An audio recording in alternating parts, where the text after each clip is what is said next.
Hello, explorers, and welcome to Q&A episode 19 of Unbroken. I'm your host, Alexandra Amor. And today the question we've got is, what is happening when I feel a craving? So this could be a craving for anything really. Specifically, we're talking about overeating, or that's what I talk about very often in my work. But it could be anything, any sort of that what I call it a drive, that drive to participate in a habit that we perhaps know better and or think we shouldn't be participating in, something that we're overing, like overspending, over shopping, over drinking, over TVing, whatever it is.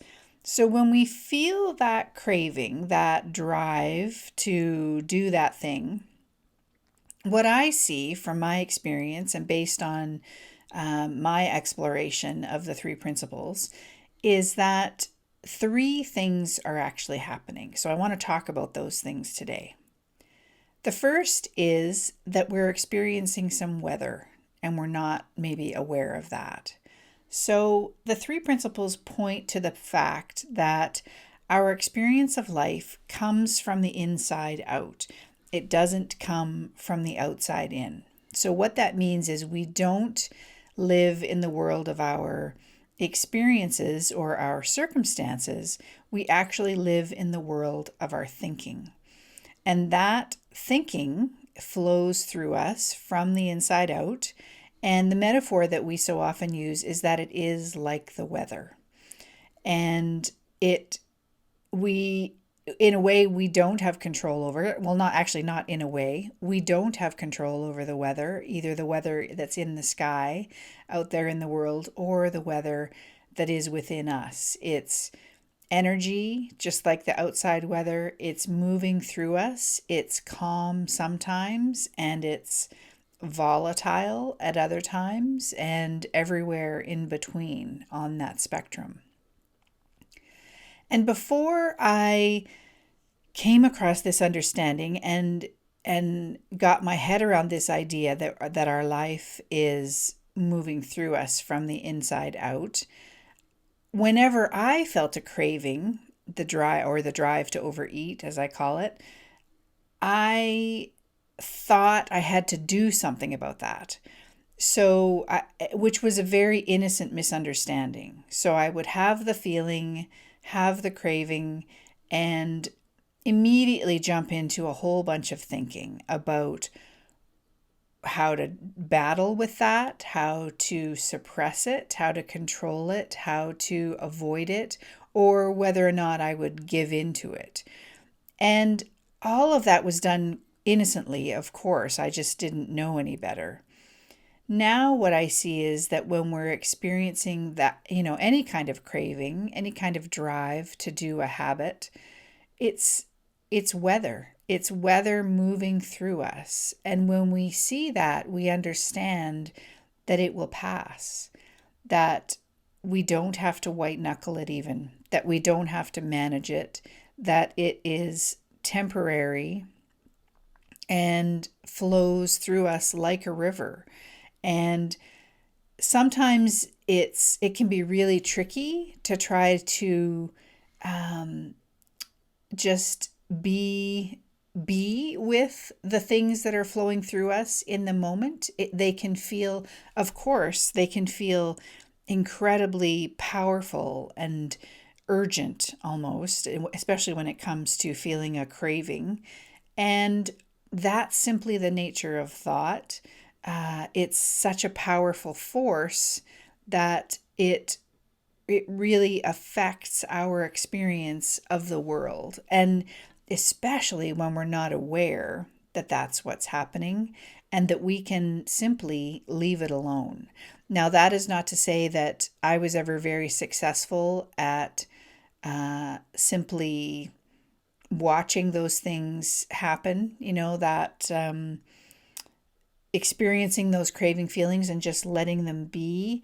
That was something that I was never very good at. I took lots of mindfulness classes years ago and did other things related to that. And the difference that this understanding made for me was simply from a broader perspective, understanding the nature of that craving and that it is always temporary and that it will move on just like any thought or feeling or experience that we're having. So that's the first of three things that's happening when we have a craving. The second thing is that that craving, that drive to do our habit is actually a brilliant piece of feedback from our design, our human design, which is so elegant and so what else would I say about that? It's just so perfect. And the way that we feel, so this is why that is. The way that we feel is always a reflection of the quality of our thinking. So what that means is that whenever we experience some sort of discomfort, uncomfortable feeling, a clenching within us, any sort of feelings of disgruntlement, what that's a reflection of is the quality of our thinking in that moment. So when we can look at our cravings, our drive to overeat, instead of seeing them like they're a problem, what we can develop a little bit of detachment by seeing that they are actually simply feedback about our thinking and about the fact that I was going to say as a general rule, but that's not the right way to say it. They're feedback about the fact that we've individually and collectively too, actually, we've fallen asleep to, or we've forgotten, or we've never known the true nature of who we are. And that is that we are entirely well and whole always, no matter what's going on. That our default, our innate nature is peace and well-being and resilience and resourcefulness and joy, really. And our habits, it seems to me, it's what I can see now, our unwanted habits are there to point out the fact that we're unaware that this is who we truly are. And as we gradually begin to explore this understanding and see that insightfully, not just take it on board intellectually as a piece of information that we understand, but to have insights via this exploration about that, about our true nature, about who we really are, about our well-being and our innate peace. That's when the habits that we have, the unwanted habits, the cravings, the drive, things like the drive to overeat, begin to fall away because they become unnecessary. So that's the second thing that's happening when we have a craving. It's feedback from our divine, innate design of our humanness. And then the third thing that's happening that I see is that there are some neural pathways that are being fired up, right? That's the nature of habits, and it's the nature of habitual thinking. That's another part of being human.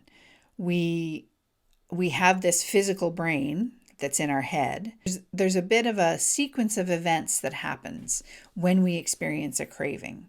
So part of what we're experiencing is the habitual nature of the primitive part of our brain that has this little cycle that it goes through, that when we feel a craving, all kinds of neural pathways are fired, that are familiar. They're like grooves in a record, right? And the needle just falls in there.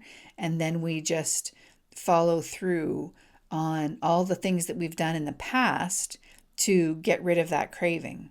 And very simply, the way that we can get rid of that craving is by doing our habit, right? So if I have a craving for a chocolate chip cookie and that pops into my head, all those neural pathways from dozens and dozens of years of eating chocolate chip cookies are going to fire up.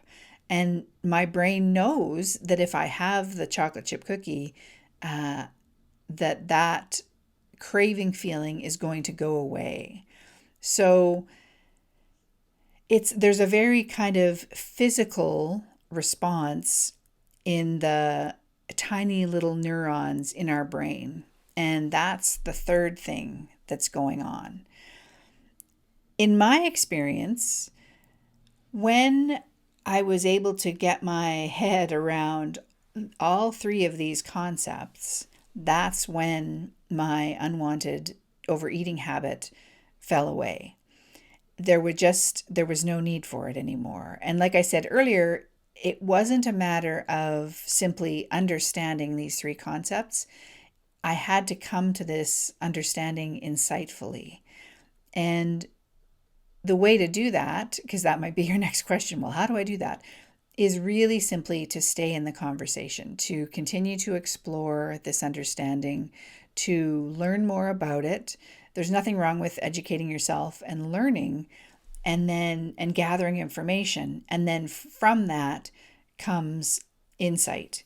And when we begin to see things insightfully, that's when real change starts to happen. So I hope that's been helpful for you. If you would like more about resolving an unwanted habit, specifically overeating, but other habits as well, I have an online course called Freedom from Overeating, and you can find that at freedomfromovereating.com. And on that page, there's lots of information about what is within the course. There's over 5.5 hours of material related to resolving an unwanted habit. And I've put that together based on my 30 plus years of experience with an overeating habit, and then finally having that resolved because of my exploration of this understanding. So I hope you found that helpful, and I look forward to talking to you next week. Take care. Bye.